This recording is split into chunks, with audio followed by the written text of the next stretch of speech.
Hi, in this video we're going to be looking at some more sample questions and answers for part 1 of the IELTS speaking test. The topic of the questions we're going to be looking at in this week's video is emails.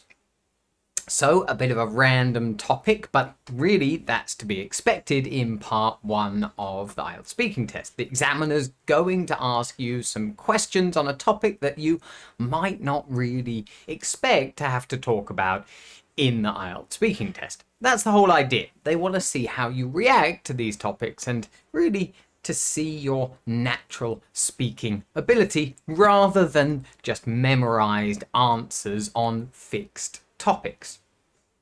So what we'll do is look at the 4 questions I've chosen on the topic of emails to look at for this video, and then I'll show you some sample answers to these questions. Now, the sample answers you'll be looking at and listening to are going to show a really high-level response to questions in this part of the test. They'll show you kind of the appropriate length for these types of questions and when you're answering them in the test. And you might be able to spot some interesting vocabulary or grammar that's being used in these answers in order to get a higher score.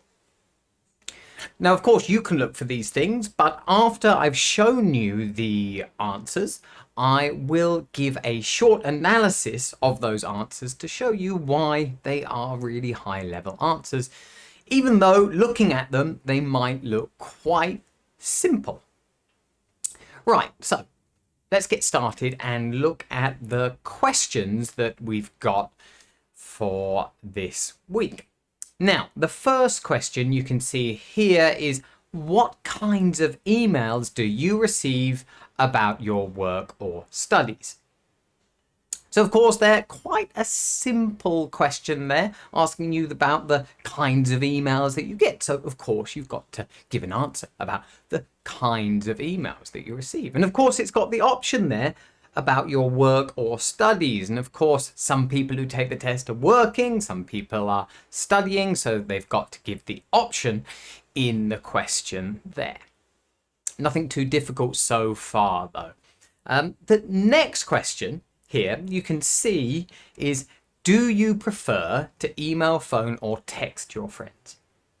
So quite a common style of question that comes up in part 1 of the speaking test here, a do you prefer question. And it gives you some options. Here we have 3 options: email, phone or text your friends. And of course, you're going to have to really choose one of them and explain why you prefer that way to contact your friends. But again, nothing too difficult there. Both of those questions so far really focused on the present. Now, if we look at the third question, it says here, do you reply to emails and messages as soon as you receive them? So another do you question there. And of course, it's asking you whether you reply to emails and messages as soon as you receive them. Not the most complex question, but again, you need to give a direct answer to that and say whether you do or not. And then also, I guess, give a reason for that as well. So the last question we can see here is, are you happy to receive emails that are advertising things? Okay, so again, not the most complex question, an are you question. Are you happy to receive emails that are advertising things? So of course, in the answer, you have to say whether you are or not, and then maybe explain a bit why. And of course, that's what we're doing in the answers to all of these questions, is trying to give a nice, clear, direct answer to the question first, and then maybe give a short reason or explanation after we've given that direct answer. So most of the answers we're going to be looking at will focus on giving these nice, clear 2-sentence answers. Nothing too long, but also nothing too short. So let's have a look at the 4 sample answers to those 4 questions now. If we go back to the first one, so of course the first question was, what kinds of emails do you receive about your work or studies? I usually get emails from colleagues about certain issues at work that I need to know about. These emails help me to do my job properly. Do you prefer to email, phone, or text your friends? I like to give friends a call most of the time. I find it better to talk to them rather than write, and it's often quicker and more enjoyable to have a chat. Do you reply to emails and messages as soon as you receive them? Yes, I try to get back to emails and messages as quickly as I can, although sometimes I won't see them straight away. I appreciate a quick reply, and I'm sure other people do too.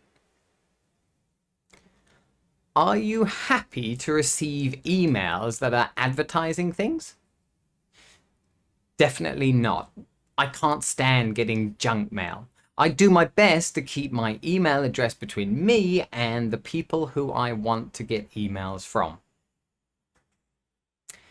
So there you have it. Those are the 4 questions with the sample answers that you could see there. Now, you'll see all 4 answers are really following this technique of giving a nice, clear, direct answer first in the first sentence and then explaining a bit more in a second sentence.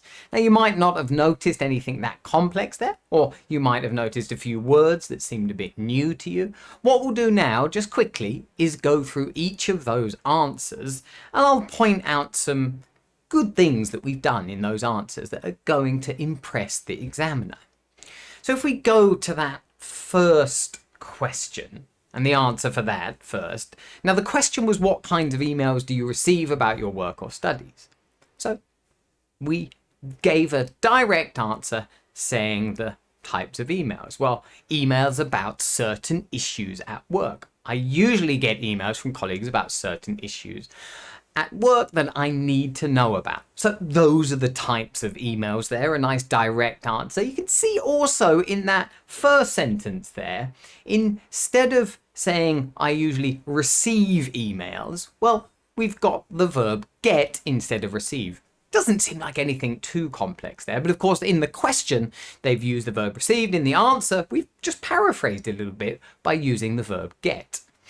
Then, of course, in the second sentence, we just explain a bit. These emails help me to do my job properly. Nothing too complex there. We have connected those 2 sentences by referring to the emails in the first sentence by saying these emails to begin the second sentence. But it's quite a simple answer there, but it is showing some good things, showing that we understand the question and we can give a nice clear answer.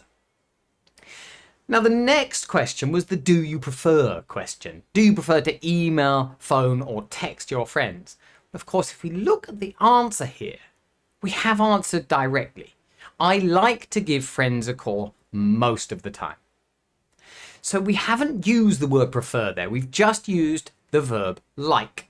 Okay, and then we've said, well, we've chosen the option of phone, but we said it in a slightly different way. Give friends a call. Just a different way of doing it. And then, of course, we've added most of the time on the end there. But we're saying what we like to do. Now, of course, in this type of question, you're going to have to kind of compare a little bit to others as well, because they're asking you which one you prefer. So, of course, in the second sentence, we've explained it a bit more, and you can see the use of some comparative adjectives. I find it better to talk to them rather than write. And it's often quicker and more enjoyable to have a chat. Well, we've got better and quicker and more enjoyable. So this is showing that we prefer it to the other options without using the verb prefer. Of course, we've linked the sentences as well because I'm using the pronoun them to refer to the friends. So there we go. Nothing too complex in that answer there, but we're just showing off a little bit of skill in these part 1 questions.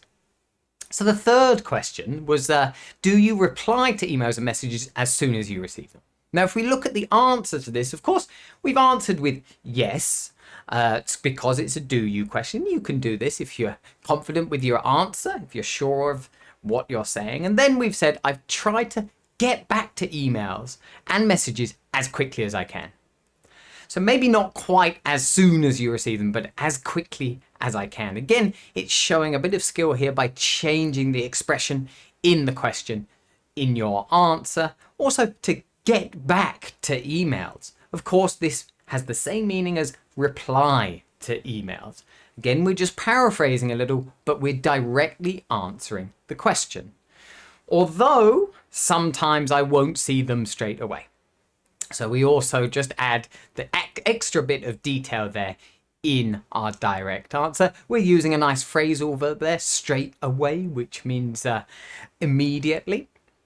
And then in the second sentence, I just explain a bit more. I appreciate a quick reply, and I'm sure other people do too. Notice there as well how we're using the word reply. That was in the question, but of course in the question, reply was being used as a verb. In my answer, reply is being used as a noun. So it shows kind of quite a depth of knowledge of how we use that word in English as well. So some good things in that answer. Main thing though, it directly answers the question and gives a bit of a reason afterwards. Now the final question gives a slightly different style of answer. So the question was, are you happy to receive emails that are advertising things? Now, we've given an answer in this first sentence that's very short. We've just said definitely not. Very direct answer. It's not really a big full sentence there, but of course we haven't finished there. We go on and explain a bit more, and we've got a nice kind of long sentence after that explaining it. I can't stand getting junk mail. So of course there we've said kind of the opposite of being happy, right? I can't stand something. You really don't like something, really dislike something. And of course, what we dislike is getting junk mail. Well, emails that are advertising things, I would really describe a lot of this as junk mail. So again, we've paraphrased the question in the answer. And then we've explained a bit more. I do my best to keep my email address between me and the people who I want to get emails from. So again, just giving a kind of a reason why I kind of keep my, a reason why I don't like getting junk emails and what I do to kind of avoid getting those junk emails as well. So there we go. Hopefully those 4 answers to the 4 questions there kind of show you how we should be approaching these types of questions that we get in the part 1 of the IELTS speaking test. You don't want to do too much, but also you don't want to do too little. These answers that you can see here today are kind of showing you the kind of answers that a very high level student would give in the IELTS speaking test. Really, it's the level of a native speaker, and a native speaker who's aware of what the examiner is looking for in the IELTS speaking test. So there we go. Hopefully they were useful for you and you could think of what your own answers to these questions would be and give it a practice yourself.